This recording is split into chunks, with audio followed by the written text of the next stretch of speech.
আমি মনে করতাম সারা পৃথিবী ইংরেজি ভাষা দিয়ে চলে। আমাকে যেহেতু কেউ কোনোদিন এই ভুলটা ভেঙে দেয়নি, আমি যেহেতু নিজে প্র্যাকটিক্যালি আমার এই ভুল ধরা পড়েছে, ফলত আমার রিয়েলাইজেশন অনেক গভীর। তো আমি মনে করতাম সারা পৃথিবী ইংরেজি দিয়ে চলে।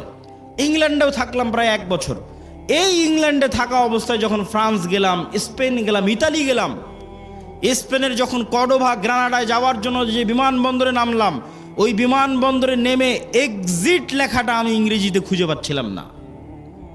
ইংরেজি ভাষার এত অনুপস্থিতি যে বাহিরে যে বের হব, কোন রাস্তা দিয়ে বের হব, কোথায় এক্সিট, কিছু খুঁজে পায় না। সব স্প্যানিশ ল্যাঙ্গুয়েজ। যারা এয়ারপোর্টে দায়িত্ব পালন করছে, ওদের সাথে গিয়ে যে ইংরেজিতে কথা বলবো, ওরাও ইংরেজি বোঝে না। আরে অন্তত এয়ারপোর্টে দায়িত্বশীল তো ইংরেজি বুঝবে। এত উন্নত রাষ্ট্র স্পেন, এত উন্নত রাষ্ট্র ফ্রান্স, এত উন্নত রাষ্ট্র ইতালি, ইংরেজি জানে না। আমার তো মাথায় ঘুরে গেল, কেন ইংরেজি জানে না। তখন আমি রিয়ালাইজ করলাম, আমার মদিনা ইসলামী বিশ্ববিদ্যালয়ের বন্ধু বাড়ি আফ্রিকা, ও বলতো আর ভাষা ফরাসি। আমি তখন এটা না অত গভীর চিন্তা করিনি যে ওর ভাষা ফরাসি কেন। ফ্রান্সে যখন গেলাম, দেখি ফ্রান্সে সব আফ্রিকান মুসলমান। ফ্রান্সে ভারত পাকিস্তানের মুসলমান কম, আফ্রিকার মুসলমান বেশি। ইংল্যান্ডে আবার ভারত পাকিস্তানের মুসলমান বেশি, আফ্রিকার মুসলমান কম। তখন সব রহস্য ভেদ হয়ে গেল যে ওর ভাষা কেন ফরাসি আর আমার কাছে কেন ইংরেজির এত গুরুত্ব। জন্মগত কেমনে অটোমেটিক সবাই আমাদের দেশের মানুষ জানে যে ইংরেজি অনেক গুরুত্বপূর্ণ ভাষা, অথচ ইউরোপের অধিকাংশ দেশ ইংরেজির কোনো ভ্যালুই নাই, দামই নাই।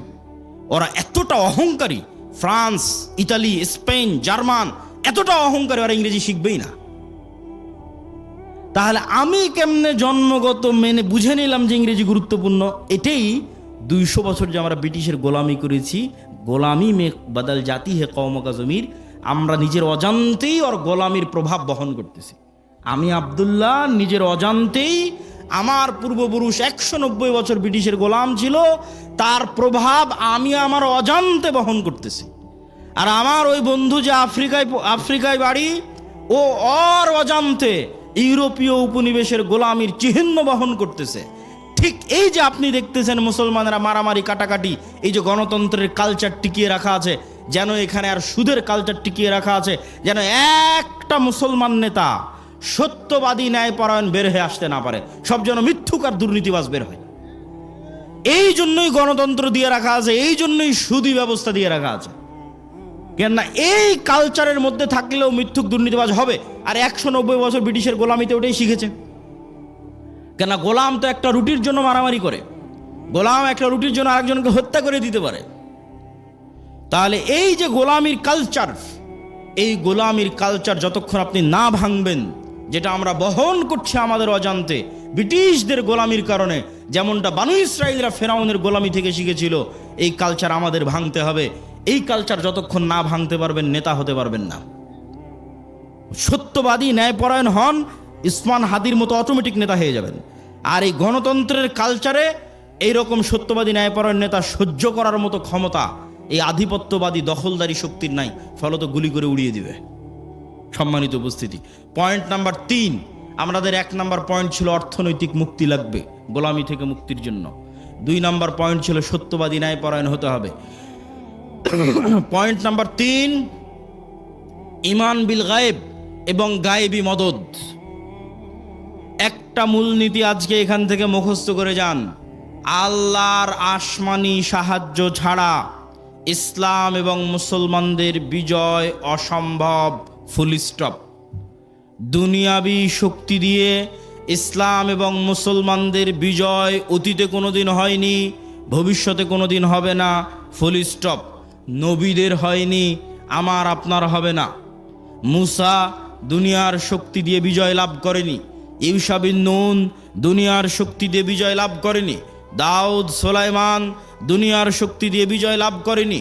মুহাম্মদ সাল্লাল্লাহু আলাইহি সাল্লাম বদরে, উহুদে, খন্দকে, বদরে মক্কার কাফের মুশরিক 1000, মুহাম্মদ সাল্লাল্লাহু আলাইহি সাল্লাম 300, উহুদে মক্কার কাফের মুশরিক 2000, মুহাম্মদ সাল্লাল্লাহু আলাইহি সাল্লাম 700, খন্দকে মুহাম্মদ সাল্লাল্লাহু আলাইহি সাল্লাম 700 থেকে 1000। আর মক্কার কাফের মুশরিক শুধু নয়, সারা আরবের কাফের মুশরিক একত্রিত হয়েছে 10,000। খন্দকের যুদ্ধে কোনো দুনিয়াবী শক্তি নাই যা মুহাম্মদ সাল্লাল্লাহু আলাইহি সাল্লামকে জয় লাভ করাতে পারে। এত অসম যুদ্ধ পৃথিবীতে হয় না, কিন্তু এই প্রত্যেকটা যুদ্ধে মুহাম্মদ সাল্লাল্লাহু আলাইহি সাল্লাম জয় লাভ করেছে দুনিয়াবী শক্তিতে না কার সাহায্যে? আল্লাহর সাহায্যে। আর একটা যুদ্ধে সাহাবীরা মনে করেছিল যে আজকে আমরা দুনিয়ার শক্তি দিয়ে জিতবো, ওই যুদ্ধের নাম হুনাইন। মক্কা বিজয়ের পরে এই যুদ্ধ হয়েছিল। মক্কা বিজয় যখন সব মুসলমান হয়ে গেছে, 12,000 সাহাবী হুনাইনের যুদ্ধে। আল্লাহর নবী নিজে চোখে কোনোদিন দেখেইনি, তার পিছে 12,000 মানুষ দাঁড়িয়ে আছে। সাহাবীরা কোনোদিন দেখেনি 12,000-এর জামাত। 300 জন নিয়ে যুদ্ধ করেছে, 700 নিয়ে যুদ্ধ করেছে, 1000 নিয়ে যুদ্ধ করেছে, আজকে হুনাইনে 12,000।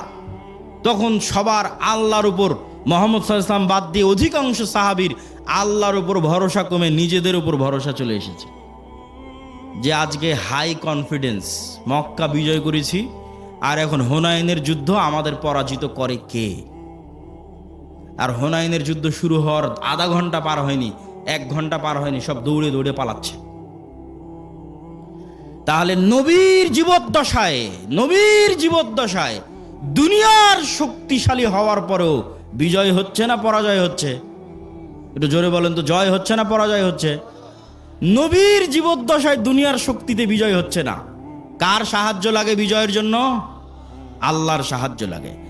এই আল্লাহর সাহায্য পাওয়ার সিক্রেট যতদিন না জানবে, আর এই সিক্রেট যতদিন বাস্তবে প্রয়োগ না করবেন, ততদিন দুনিয়ার রাস্তা দিয়ে আপনি যতই চেষ্টা করেন আপনার বিজয় হবে না। এটা নিশ্চিত জেনে রাখেন। আপনার ভরসা দুনিয়ার উপর দেখেই তো আপনি চেষ্টা করতেছেন যে হ্যাঁ, মন্দিরগুলো পাহারা দিয়ে যদি ভোট পাওয়া যায়। মন্দির পাহারা কেন? আপনি যদি প্রত্যেকটা হিন্দুকে একটা করে মন্দির বানিয়ে দেন, দিয়ে যদি মনে করেন দুনিয়ার শক্তি দিয়ে ইসলামকে বিজয় করবেন, আপনার ব্যক্তি স্বার্থ আদায় হতে পারে। দুনিয়ার শক্তি দিয়ে ইসলাম বিজয় হয় না, হয়নি, কিয়ামত পর্যন্ত হবে না। তাহলে ইসলাম বিজয় হবে কোনটা? যেটাতে আল্লাহর সাহায্য আসবে। আল্লাহর সাহায্য পাওয়ার শর্ত পূরণ করেন, ইসলাম বিজয় হবে।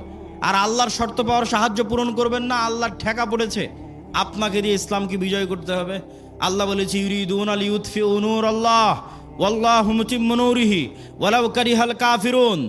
ইসলাম আল্লাহর নূর, আর এই নূর সারা পৃথিবীতে বিজয়ী হবে, এটা আল্লাহর ওয়াদা। বলেন আল্লাহু আকবার।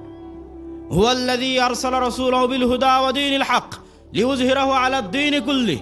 আমি এই দিন মুহাম্মাদের উপর অবতীর্ণ করেছি, এই দিন সারা পৃথিবীতে বিজয়ী হবে। বলেন আল্লাহু আকবার। এটা আল্লাহর ওয়াদা। তো আল্লাহ ইসলামের বিজয়ের জন্য আমার আপনার মুখাপেক্ষী নয়, কিন্তু আমি আপনি যদি শর্ত পূরণ না করি বিজয় হবে না। শর্ত পূরণের 1 নম্বর শর্ত ঈমান বিল গায়বে ইয়াকিন লাগবে। শর্ত পূরণের 2 নম্বর শর্ত সৎ আমল লাগবে। শর্ত পূরণের 3 নম্বর শর্ত শিক্ষা এবং জ্ঞানে এগিয়ে যেতে হবে। ঈমান বিল গায়বের উপর বিস্তারিত আলোচনা বহু বক্তব্যে করেছি। আজকে যা আলোচনা করছি সব আল্লাহর পথে যাত্রা এই বইয়ের মধ্যে আছে।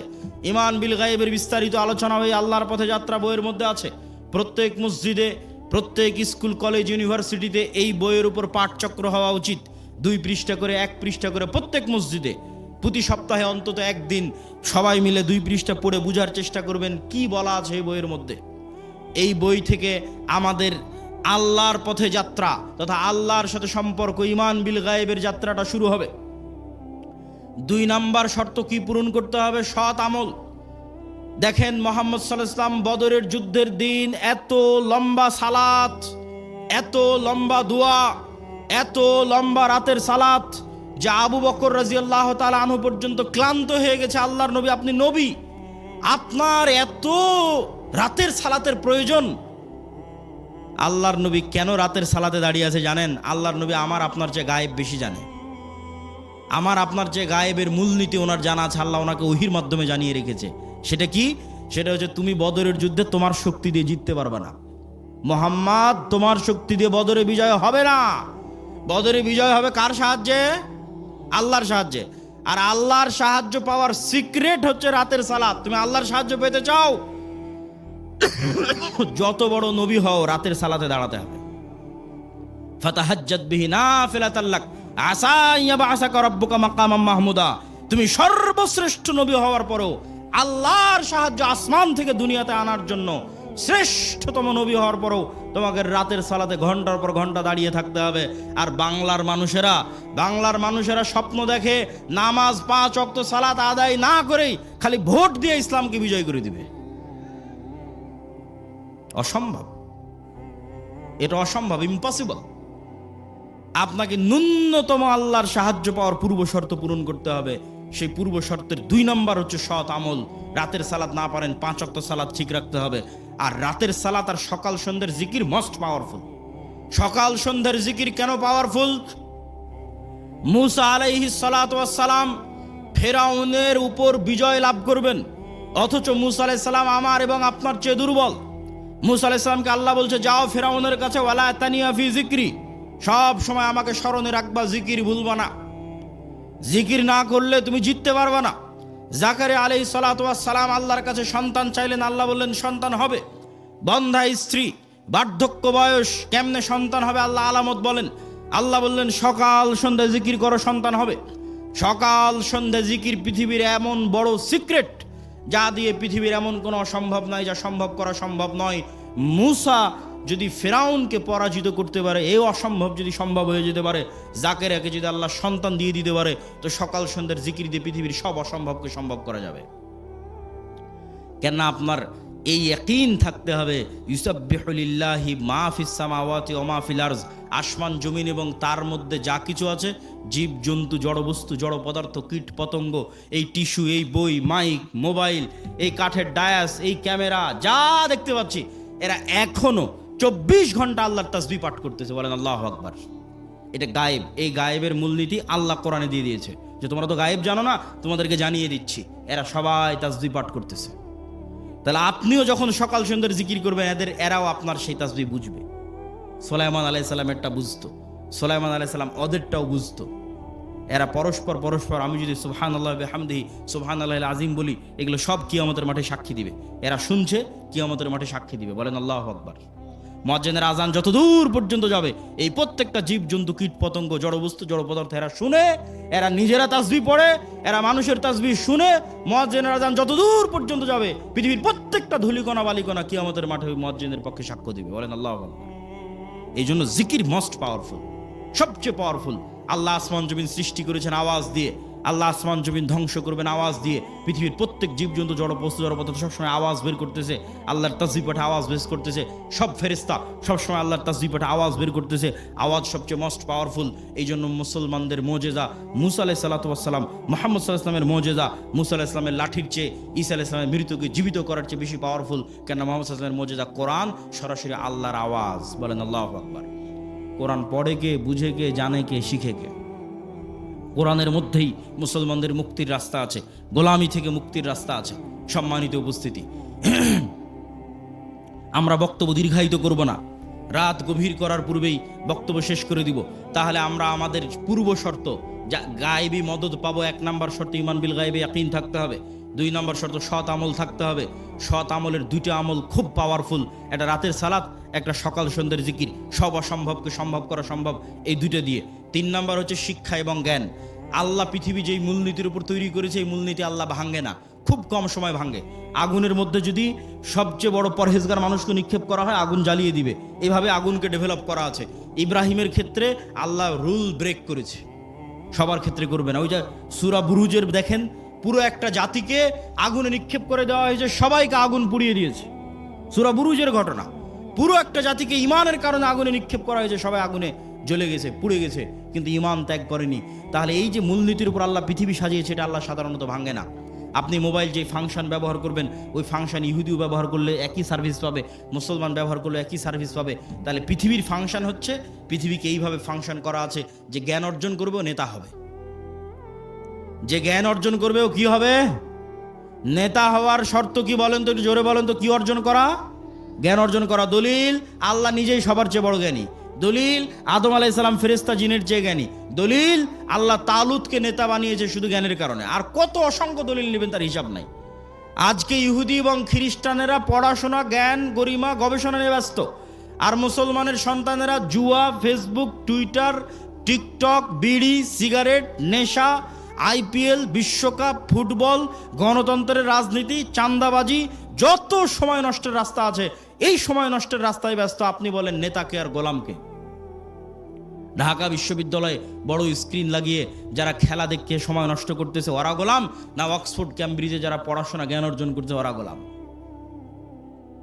এই মূলনীতি আল্লাহ সুবহানাহু ওয়া তাআলা ভাঙবেন না যতক্ষণ না আপনি চেষ্টা না করেন। হ্যাঁ, আপনি যদি চেষ্টা করেন যে হ্যাঁ আমি জ্ঞানী হব, এই জ্ঞানী হওয়ার পাশাপাশি আগের যদি সব শর্ত পূরণ থাকে, যা যা বলেছি, আপনার যদি সৎ আমল থাকে, আপনি যদি সত্যবাদিতা ন্যায়পরায়ণতার উপর অটল থাকেন, বিক্রি না হন, আপনার যদি ঈমান বিল গায়বে ইয়াকিন থাকে, তাহলে এরকম যদি 500টা উসমান হাদি তৈরি হয়ে যায়, এরকম যদি 500 যুবক তৈরি হয়ে যায়, তাহলে শুধু বাংলাদেশের ক্ষমতা নয়, সারা পৃথিবীর ক্ষমতা অর্জন করতে পারবেন। বলেন আল্লাহু আকবার। কোরআনের মধ্যে শুধু বাংলাদেশের ক্ষমতা অর্জনের রাস্তা দেওয়া নাই, সারা পৃথিবীর ক্ষমতা অর্জনের রাস্তা দেওয়া আছে। আল্লাহ সুবহানাহু ওয়া তাআলা আমাদেরকে কবুল করুক। বলেন আল্লাহুম্মা আমিন। আমরা যেন আমাদের একটা প্রজন্মকে এই আদর্শগুলোর উপর গড়ে তুলতে পারি। এই জন্যই তো আমরা মক্তব করছি, এই জন্যই তো মাসিক আল ইতিসাম আপনাদের নিতে বলছি, এই জন্যই তো আমাদের মক্তবের সিলেবাস আমার লেখা, যাতে আপনাদের সন্তানদের ব্রেনের মধ্যে আমরা এই জিনিসগুলো ঢুকিয়ে দিতে পারি। আমি জানি না কেন এখনো আপনারা মক্তবের ট্রেনিংয়ের জন্য আপনাদের শিক্ষকদের পাঠান না। যাতায়াত খরচ লাগে না, বই পুস্তকের খরচ লাগে না, থাকা খাওয়ার খরচ লাগে না, তারপরেও আপনি মক্তবের ট্রেনিংয়ে নাই, শুধু প্রোগ্রাম নেওয়ার সময় আছেন। এই সিস্টেম পরিবর্তন করতে হবে। মক্তবি মূল, শতভাগ মুসলমানের সন্তানকে কোরআন ও দ্বীন শিখাতে হবে। কোথায় শিখাবো? জামিয়া সালাফিয়ায় সম্ভব নয়। জামিয়া সালাফিয়া বা মাদ্রাসায় সারা বাংলাদেশের 2% ছেলে মেয়ে পড়ে। শতভাগ মুসলমানের সন্তানকে কোরআন ও দ্বীন শিখাতে চাইলে মসজিদেই যেতে হবে, মক্তবে যেতে হবে। এই জন্য আমি কড়া করে বলেছি যে মসজিদের এসি বিক্রি করে তোমরা মক্তব চালাও। এই জন্য বলেছি ওই কমিটিকে পদত্যাগ করাও যে মসজিদে মক্তব চালাতে পারে না, আর টাইলস খুলে নিয়ে গিয়ে মক্তবে শিক্ষকের বেতন দাও। তুমি বুঝো না শিক্ষার গুরুত্ব, জ্ঞানের গুরুত্ব? ইহুদি খ্রিস্টানদের থেকে দেখে শিখতে পারো না? শুধু দুনিয়াবি সাজ সজ্জা চাক চিক্ক দিয়ে নেতৃত্ব হয় না, জ্ঞান ছাড়া নেতা হওয়ার কোনো রাস্তা নাই। এই জন্য মক্তব পরিচালনা করতে হবে, শিক্ষকদের ট্রেনিং দিতে হবে, মাসিক আল ইতিসাম প্রতি মাসে নিতে হবে। এত ব্যস্ততার মধ্যে প্রতি মাসে 3টা লেখা থাকে মাসিক আল ইতিসামে, আমার নিজের সম্পাদকীয় থাকে, মিন্নাতুল বাড়ি থাকে, স্বাভাবিক একটা প্রবন্ধ থাকে। আপনাদের আজকের একদিনের নাস্তার চাইতেও 1 মাসের একটা মাসিক আল ইতিসামের দাম কম। ওই মাসিক আল ইতিসাম যদি আপনি না নেন, না পড়েন, তাহলে আপনার কাছে আমি মেসেজটা পৌঁছাবো কিভাবে? এই একদিনের তো এটা অস্থায়ী সম্পর্ক। এই জন্য মাসিক আল ইতিসাম, মক্তব, জামিয়া সালাফিয়ার সাথে শিক্ষা প্রতিষ্ঠানগুলোকে মুআদালা করা, এবং আমাদের যে কর্জে হাসানা প্রজেক্ট আমরা চালু করেছি মুসলিম বাইতুল মাল, সুদের বিরুদ্ধে যুদ্ধ করার জন্য, মুসলিম সন্তানদেরকে অর্থনৈতিকভাবে সুদ মুক্ত রাখার জন্য আমাদের এই মুসলিম বাইতুল মালের কর্জে হাসানা প্রজেক্টে আমরা ইতিমধ্যেই 30-এর অধিক মানুষকে কর্জ দিয়েছি।